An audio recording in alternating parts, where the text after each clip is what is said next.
Everyone, welcome all of you.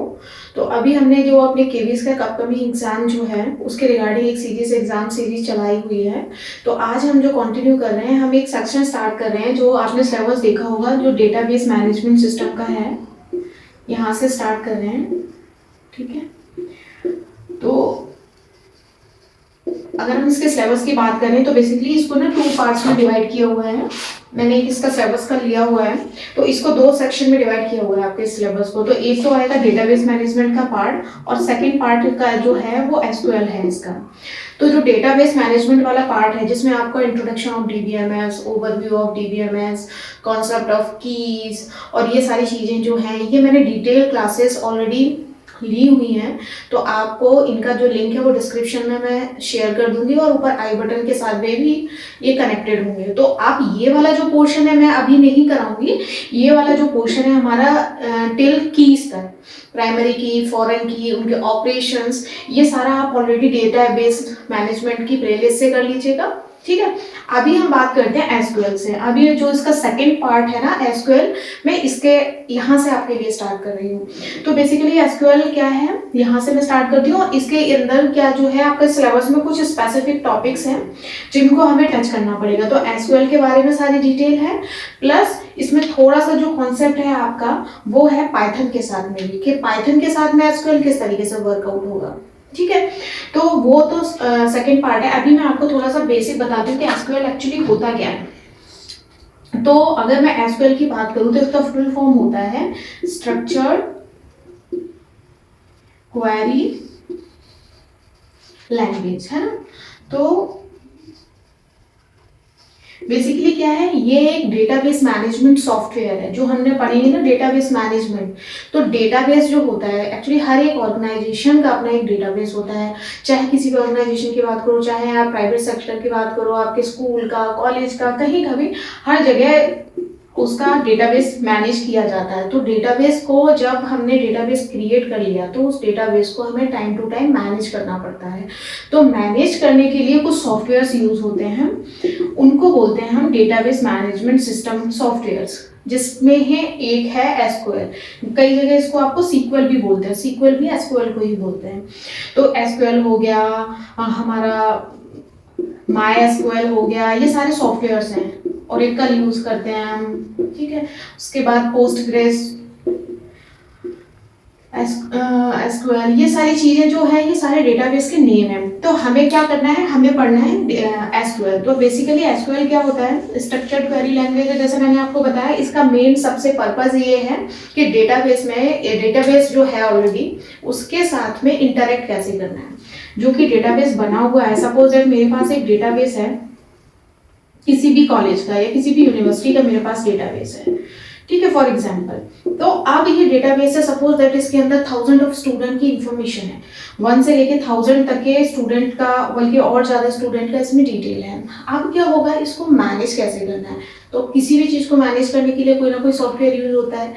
जैसे जहाँ कुछ नहीं होता वहाँ हम MS एक्सेस मैनेज करते हैं, MS एक्सेल, ये बहुत बेसिक होते हैं, ठीक है। उसी तरह से एसक्यूएल का यूज करते हैं। अब यहाँ पे क्या होता है कि इंटरेक्ट करना है डेटाबेस से, कोई भी इंफॉर्मेशन को रिट्राइव कैसे करना है। डेटाबेस में कई इंफॉर्मेशन, अगर नया कोई स्टूडेंट आपके कॉलेज में एडमिशन लेना है तो उसका रिकॉर्ड को इंसर्ट कैसे कराना है। यानी कि इसमें क्या क्या होता है कि रिकॉर्ड को इंसर्ट कैसे कराना है। ऑफकोर्स कुछ ना कुछ सॉफ्टवेयर यूज होगा, कोई ना कोई स्ट्रक्चर यूज होगा। एसक्यूएल के थ्रू हम क्या कर सकते हैं, इंसर्ट ऑपरेशन कर सकते हैं। अगर ऑलरेडी बना हुआ डेटाबेस है और हमें कोई डेटा रिट्राइव करना है, मुझे किसी स्टूडेंट की इंफॉर्मेशन देखनी है, उसकी प्रोफाइल देखनी है, तो क्या करना होता है, डेटा को हमें क्या करना होता है, रिट्राइव करना होता है। तो भी कोई ना कोई ऑपरेशन की नीड होगी। तो इस तरीके से कोई स्टूडेंट कोर्स छोड़ के चला गया तो उसके रिकॉर्ड को आपको डिलीट भी करना है। तो इस टाइप की जो इंटरेक्शन होता है डेटाबेस का, डेटाबेस के साथ में, उसके लिए किसी न किसी सॉफ्टवेयर की नीड होती है। तो अभी हम बात कर रहे हैं एसक्यूएल की, ठीक है। तो एसक्यूएल के बारे में हम ये सारी चीजें बता रहे थे। अब एसक्यूएल को डेवलप किसने किया था, थोड़ा सा अगर हिस्ट्री पे जाएं तो एसक्यूएल को IBM ने क्रिएट किया था, ठीक है। एक रिसर्च लेबोरेटरी है, सैम जोस रिसर्च लेबोरेटरी, वहाँ पे एसक्यूएल का इन्वेंट किया था। और इसका मेनली पर्पस होता है इस डेटाबेस के साथ में इंटरेक्शन, कि कैसे आप डेटाबेस के साथ इंटरेक्ट कर सकते हो, ठीक है। अब इसके मैं कुछ आपको चीजें बताती हूँ कि इसमें क्या क्या होता है, ये क्या क्या चीजें और देखता है। सपोज दैट डेटाबेस है हमारे पास कोई, तो सबसे इंपॉर्टेंट चीज क्या होती है, उस डेटाबेस की सिक्योरिटी, कि उसमें जो भी डेटा है उसको सिक्योर कैसे करना है, तो वो देखता है। उसके साथ साथ उसका ऑथराइजेशन, कि किसको कितनी परमिशंस देनी है डेटाबेस के साथ इंटरेक्शन के लिए। ऐसा नहीं है कि हर एक व्यक्ति पूरे का पूरा डेटाबेस को उसके पास एक्सेस है, नहीं, उसको जितनी नीड है उतना एक्सेस देना। कुछ कंस्ट्रेंट लगाना डेटाबेस के साथ में कि ये ऐसी इतना होना चाहिए, जहाँ पे, इसीलिए मैंने आपसे बोला था कीज वाले कॉन्सेप्ट को पढ़िए, जहाँ पे कॉन्स्टेंट का बहुत अच्छे से आपको समझ आएगा। तो यहाँ पे भी क्या होता है, कुछ कॉन्स्टेंट होती है, जैसे कि आपने देखा होगा, आप कोई भी फॉर्म्स फिल वगैरह करते हो तो उसमें आता है ना कि फोन नंबर को आप ब्लैंक, मतलब छोड़ नहीं सकते, फील्ड को ब्लैंक, ये सारी चीजें। तो ये क्या होती है, कंस्ट्रेंट होती हैं, जो पहले जब डेटाबेस क्रिएट करते हैं उस समय हम अप्लाई करते हैं कि ये कंस्ट्रेंट है और ये आपको फॉलो करनी है, इसको आप ब्रेक नहीं कर सकते। तो ये सारी चीजें हमें एसक्यूएल के थ्रू, ये सारे काम हमें करने होते हैं। ठीक है, अब बेसिकली मैं आपको इसकी कुछ क्वेरीज बताती हूँ कि इसको कैसे करते हैं। बहुत ज्यादा डिटेल तो नहीं, लेकिन हाँ ओवरव्यू मैं आपको लगभग सारे टॉपिक्स का दे देती हूँ कि कैसे कर सकते हैं। इसमें क्या होता है, हम बोल सकते हैं कि ये जो एसक्यूएल है ना, ये कॉम्बिनेशन होता है रिलेशनल अलजेब्रा का। ये दो टर्म से मिलकर बना है, जैसे इसको हम बोल सकते हैं रिलेशनल अलजेब्रा। ये अपने आप में एक सेपरेट टॉपिक है एक्चुअली डीबीएमएस का ना, रिलेशनल अलजेब्रा कैसे हम इसमें काम करते हैं, और रिलेशनल कैलकुलस।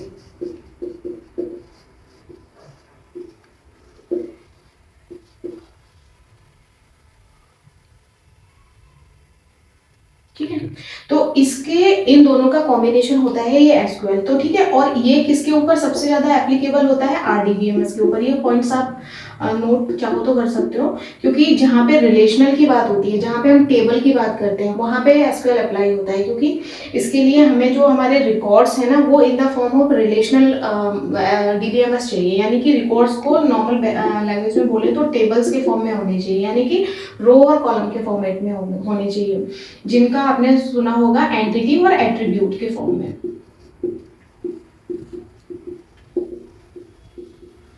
ठीक है, ये सारी चीजें इसके बेसिक्स हैं, तो ये आप एक बार देख लीजिए। और उसमें हम सिक्योरिटी वगैरह मैनेज करते हैं। अब इसके ऑपरेशंस क्या क्या होते हैं और किस तरीके से परफॉर्म करते हैं। तो इसमें जो होता है बेसिकली एसक्यूएल में, अगर मैं क्लॉज की बात करूं इसके, तो इसके अंदर 3 इंपॉर्टेंट क्लॉजेस आपको पढ़ने हैं, जो मैं पढ़ाऊंगी आपको। कौन कौन से क्लॉजेस होते हैं, एक होता है आपका वेयर, एक होता है फ्रॉम, और एक होता है सेलेक्ट।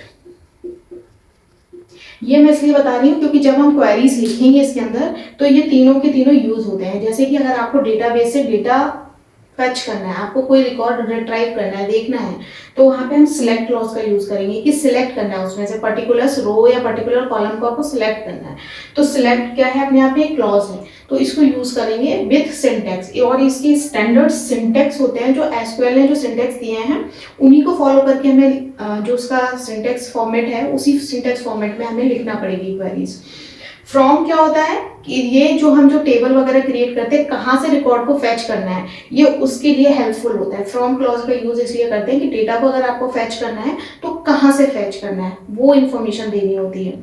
और वेयर का मतलब क्या होता है, वेयर क्लॉज यहाँ पे क्या दिखाता है कि आपको कोई कंडीशंस लगानी हो। सपोज दैट कि मैंने आपको एग्जांपल दिया था कि हमारे पास कॉलेज का, आपके कॉलेज का डेटा है, तो सपोज दैट मुझे ऐसे स्टूडेंट का डेटा देखना है जो कि पर्टिकुलर किसी सिटी से बिलोंग करते हैं, या पर्टिकुलर किसी कोर्स के बच्चों के ही डेटा देखना है। मान लो मुझे बीटेक 4th सेमेस्टर के स्टूडेंट का डेटा देखना है, तो ये एक मैंने क्या लगाया है, कंडीशन वेयर, कि मुझे डेटा तो चाहिए स्टूडेंट का, लेकिन मुझे पूरे 1000 स्टूडेंट का डेटा नहीं देखना है, मुझे सिर्फ जो अभी बीटेक 4th सेमेस्टर में स्टूडेंट हैं उनका डेटा चाहिए। तो जहाँ पे कुछ कंडीशंस हमें अप्लाई करनी होती है, वहाँ पे वेयर क्लॉज का यूज होता है। तो ये बेसिकली 3 बहुत इंपॉर्टेंट क्लॉज है जो एसक्यूएल की जब हम क्वेरीज लिखते हैं तो बहुत फ्रीक्वेंटली यूज होते हैं। तो आगे यूज होंगे, इसलिए मैंने आपको बता दिया, आप एक बार देख लो, फिर ये यूज कैसे होंगे वो मैं बताती हूँ। ये क्लॉजेस जब आप क्वेरी लिखोगे, जब आप डेटाबेस के साथ इंटरेक्ट में आओगे, चाहे आप फैच कर रहे हो चाहे आप इंसर्ट कर रहे हो, तो वहां पे बहुत फ्रीक्वेंटली तीनों क्लॉजेस यूज होते हैं। ठीक है, अब मैं आपको इसके कुछ आगे का बताती हूँ। सपोज दैट अब और एक चीज सबसे इंपॉर्टेंट जो हमेशा याद रखनी है, जब भी हम एसक्यूएल की बात करेंगे तो यहाँ पे बात हो रही है आरडीबीएमएस की, यानी कि रिलेशनल की बात हो रही है। रिलेशनल की बात हो रही है मतलब जो डेटाबेस होगा वो किस फॉर्म में होगा, टेबल के फॉर्मेट में होगा। ये क्या है, टेबल के फॉर्मेट में होगा। टेबल में क्या होता है, combination of rose and columns. Suppose that मैंने एक टेबल बनाई, तो ये क्या है, कॉम्बिनेशन हो गया रो और कॉलम का। अब डिपेंड करता है जितने आपके पास रिकॉर्ड्स हैं उतने नंबर ऑफ कॉलम्स होंगे, रोज होंगे उसके अंदर। तो ये इसके अंदर हम क्या फिल करते हैं, बेसिकली इसके अंदर हम फिल करते हैं, जैसे मान लो मुझे स्टूडेंट का रोल नंबर चाहिए, उसका नेम चाहिए, उसका एज चाहिए, उसका सिटी चाहिए, और जो भी कुछ हमें डिटेल चाहिए उसकी, ये हमने सारे फिल कर दिए। तो अगर वैसे नॉर्मल लैंग्वेज में बोले तो ये क्या हो गए, कॉलम्स। और यहाँ पे क्या आएगा, यहाँ पे आएगी स्टूडेंट्स की डिटेल, तो इनको हम क्या बोल सकते हैं, रोज। ठीक है, जैसे मान लो रोल नंबर कोई है 101 है, उसका नाम एक्स है, एज उसकी 18 है, सिटी उसकी दिल्ली है। ठीक है, तो इस तरीके से आगे रिकॉर्ड इंसर्ट होंगे, तो इनको क्या बोलते हैं हम, रिकॉर्ड्स। ठीक है, तो इनको हम क्या बोलते हैं, वैसे इसकी लैंग्वेज में, डेटाबेस की लैंग्वेज में इनको हम टपल्स भी बोलते हैं। और ये जो है इनको क्या बोलते हैं, इंडिविजुअली जो कॉलम्स हैं इनको बोलते हैं हम एट्रीब्यूट। ठीक है, तो ये जब ये सब होता है, तो ये हम जब इसको टर्म आगे मैं यूज करूंगी फ्रीक्वेंटली, तो वो इसको बोलते हैं स्कीमा। मैंने ये इसलिए बताया कि अब मैं आपको बता रही हूँ, मैं क्वेरीज पे जा रही हूँ, तो क्वेरीज में क्या होता है, मैं आपसे बोल रही हूँ डेटाबेस से डेटा इंसर्ट करना है, डेटाबेस में से डेटा रिट्राइव करना है, डेटाबेस में से डेटा डिलीट करना है, लेकिन उसके लिए पहले डेटाबेस तो क्रिएट करना पड़ेगा ना, डेटाबेस बनाना भी तो पड़ेगा। तो डेटाबेस क्रिएट करने के का जहाँ पे टर्म यूज होती है, तो वहाँ पे हम यूज करते हैं स्कीमा। डेटाबेस का स्कीमा को कैसे क्रिएट करते हैं, तो इस स्कीमा का मतलब होता है आपने एक टेबल का स्ट्रक्चर क्रिएट कर दिया। तो ये रिकॉर्ड की एंट्री तो हम बाद में करते हैं, है ना, ये तो हम एंट्री तो बाद में कर रहे हैं। पहले हमने क्या डिसाइड किया कि जो स्टूडेंट नाम का एक हमारा टेबल क्रिएट हो रहा है उसमें क्या क्या एट्रीब्यूट होंगे, तो ये सारी चीजें, ये कॉम्बिनेशन जो होता है उसको बोलते हैं स्कीमा। ठीक है, और ये क्यों बनाते हैं कि पहले हम स्ट्रक्चर बनाएंगे तभी तो उसमें इंफॉर्मेशन फिल करेंगे। तो ये सारी चीजें मैंने इसलिए बताई आपको। अब इसी के रिगार्डिंग इसमें क्या होता है, सबसे पहले क्या होता है, क्रिएट होता है। अगर मैं कमांड्स की बात करूं तो इसमें कौन कौन सी कमांड्स होंगी, है ना, एक होता है क्रिएट। तो क्रिएट क्या होता है, हमारा टेबल क्रिएट होती है, टेबल का स्ट्रक्चर क्रिएट होता है। उसके बाद ये स्ट्रक्चर क्रिएट हो गया, उसके बाद ही तो मैंने रिकॉर्ड फिल किया, यानी कि जब कुछ क्रिएट हुआ तब आप उसके अंदर इंसर्ट कर सकते हो। सेकेंड ऑपरेशन होता है इंसर्ट। आपने रिकॉर्ड इंसर्ट करे जा रहे हो, जितने नंबर ऑफ स्टूडेंट या जितने नंबर ऑफ एम्प्लॉय हैं उसके हिसाब से आप किए जा रहे हो। आप इंसर्ट कर लिया, आप सपोज दैट आपको कोई स्पेसिफिक रिकॉर्ड देखना है, यानी कि रिट्राइव करना है, तो रिट्राइव करने के लिए मैंने बोला तो कौन सा क्लॉज यूज होता है, सेलेक्ट। तो सेलेक्ट भी अपने आप में एक कमांड है। ठीक है, और अगर कोई रिकॉर्ड पास आउट हो गया है या कोई स्टूडेंट छोड़ के चला गया बीच में, तो आपको डेटाबेस को क्या करना पड़ेगा, अपडेट करना पड़ेगा, है ना, अपडेट करना पड़ेगा। रिकॉर्ड को उसमें से डिलीट भी करना पड़ेगा अगर कोई चला गया है तो, है ना। तो ये सारे एक्चुअली क्या होते हैं, इसको कमांड्स भी बोलते हैं, और ये ऑपरेशंस होते हैं जो किसके ऊपर परफॉर्म होते हैं, डेटाबेस के ऊपर परफॉर्म होते हैं। तो ये सारे ऑपरेशन किसकी हेल्प से परफॉर्म होंगे, ऑफकोर्स हमें कोई ना कोई सॉफ्टवेयर चाहिए होगा, कोई ना कोई लैंग्वेजेस चाहिए होगी, कोई क्वेरी लैंग्वेज चाहिए होगी जिसमें हम स्टेटमेंट लिख पाए, क्वेरी लिख पाए, जिससे ये सारी चीजें परफॉर्म हो। आप इंडिविजुअली एक एक की एंट्री तो करोगे नहीं, है ना। तो हम क्या करते हैं, हम इस तरीके से क्वेरीज लिखते हैं, और क्वेरी लिखने के लिए आपको कोई ना कोई सॉफ्टवेयर यूज करना है, ऑरेकल करो, एसक्यूएल करो, या कुछ भी करो। तो ये सारी क्वेरी अब एसक्यूएल में किस तरीके से इंप्लीमेंट होती है वो मुझे आपको बतानी है, वो बताती हूँ। यहाँ तक पहले आप देख लो कि यहाँ तक आप एक बार गो थ्रू कर लो कि अभी तक मैंने क्या बताया, एसक्यूएल होता क्या है, उसका पर्पस क्या है ना। जो मैंने ओवरव्यू अभी तक दिया था उसमें ये दिया है कि एसक्यूएल क्या होता है, क्यों यूज करते हैं, और उसके अंदर हम करते क्या क्या है। ठीक है, रिलेशनल अलजेब्रा भी लगेगा, कुछ कुछ रिलेशनल कैलकुलस भी यूज होगा, क्योंकि जब हम कीज की बात करते हैं तो एक से ज्यादा टेबल का भी यूज होगा। ये तो मैंने आपको सिंगल टेबल का एग्जांपल दे दिया। अब मल्टीपल टेबल हो सकती है, स्टूडेंट की अलग हो सकता है टीचर्स की अलग हो, एम्प्लॉयज की अलग हो, तो उनके बीच में भी आपको कॉम्बिनेशन में रिकॉर्ड इंसर्ट करना पड़ेंगे, फैच करना पड़ेंगे।